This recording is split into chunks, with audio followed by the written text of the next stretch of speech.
Hey guys, Greaves here. We are going to continue with light, right?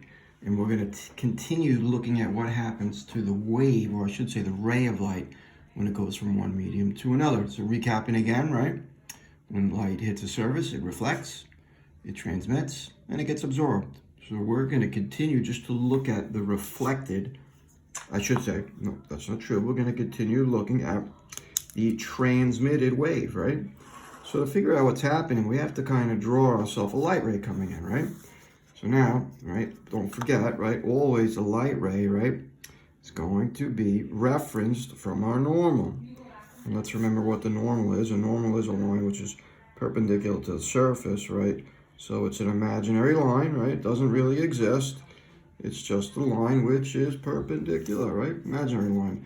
So let's have a ray of light. And just for the record, for some reason, 30 just always happens to be a nice angle, right? It's easy to draw, right? It's not 45, right? It's closer to 90. It's not 45. It's just kind of easy. So usually, to start off, 30 degrees is usually our angle, right, that we look at when light comes in, right, from one medium to another. So let's say I have a ray of light, right? It starts, let's say this is air, okay? Yeah. And let's say it goes to water. Why do we like water? Well, think of a swimming pool, right? Everyone has seen a swimming pool, been in a swimming pool, and you kind of experience what happens there, right? So let's just say I have a ray of light starting in air and coming and hitting water. Right, well, what happens here? Well, we know that part of it gets what? Reflected. Not interested in reflected. Part of it gets transmitted. And this is where I left off yesterday. Like, what happens to this ray of light when it moves from air to water? Well, what do we know? Index of refraction, I should say, for air is 1. Right? Where do I get that from? Reference table. What's the index of refraction for water? Well, way down here, 1.33. Now, what does that really tell me? Well, it tells me that I'm going from a fast medium. All right, so this is a relative term. I'm going from a medium where the speed of light, by the way, in air is 3 times 10 to the 8th meters per second. What about the speed in H2O? Well, I think we did this yesterday, and it's 2.25 times 10 to the 8th meters per second. So what happens right here? I'm going to, from what we say, it's just a relative term. I'm going from a fast medium to a slow medium. How do I know? Index of refraction gets bigger, which tells me that my speed gets slower. By the way, how do I do that? N is equal to C over V. We're not going to go through that again. Right? So what that means is as the light goes from air to water, it slows down. What happens to the frequency, by the way? Well, we learned that the frequency has to stay the same. So as a matter of fact, from a reference table, it's 5.09 times 10 to the 14th hertz. So that light ray that comes through, right, that is also the same frequency. What about my wavelength? Well, I'm not going to calculate it, right? But what happens to my wavelength?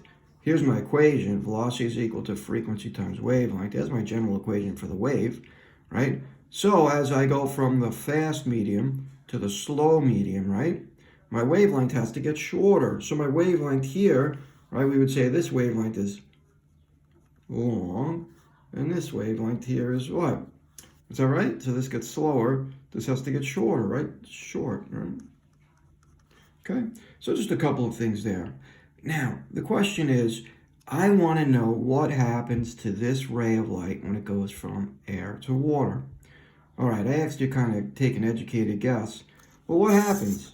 Well, I'm going to draw myself a dotted line. Don't do this. This doesn't exist. I'm going to say there's an imaginary line. That line is same angle as this here, but on this normal right here, right? This would happen if the light went straight through. But guess what happens? That is not what happens to the ray of light. What happens when we go from one medium to another, my light is going to change. It is changing speeds, but it's also going to change direction. What do I mean? It's not coming straight through like here. I mean, it might, I don't know, zip off that way. Or it might zip off that way. Okay? All right. Now, can we figure out, right, how much change in direction happens? And the answer is yes, we can. And we do that by using something called Snell's law. Snell's law, basically, I'm going to give it to you, right? Just in the math. N1. That means, hey, what medium am I in? Sine theta 1. Hey, what's my angle that I'm coming in at? N1, right? Medium 1. Theta 1. Angle that I come in, medium 1. That's got to be equal to N2.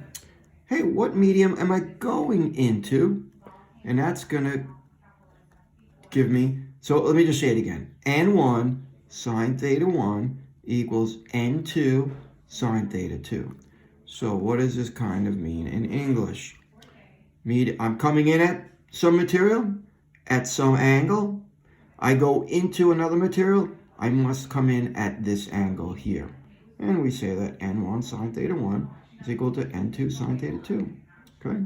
Where N1 is index of refraction, right? N2 is also the index of refraction. Let's call this medium 1. Let's call this medium 2. Theta 1 is my incident angle. Theta 2 is my refracted angle. Okay? So, now, hold on a second. Now, theta 1 and theta 2 here now, right? We had looked at this before, and when we talk about the angle of reflection, right? Now we're not talking about reflected, we're talking about refracted. And I don't know if I said this, but I think I did. When an angle goes from one medium to another, it transmits. If it changes speed, it has to bend or change direction. This bending or changing of direction is really called refraction. Okay?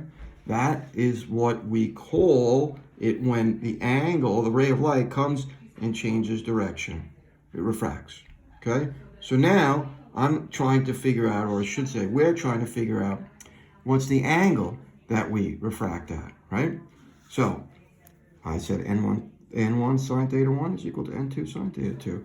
So let's rewrite that. N1 sine theta 1 is equal to N2 sine theta 2.